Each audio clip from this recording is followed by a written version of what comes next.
So apparently there's a partial eclipse tonight of the moon. I guess the harvest moon. I did not know.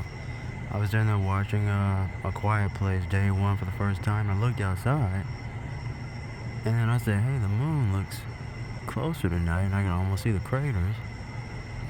And I noticed like a shadow sight on the moon, right? I can see like a shadow.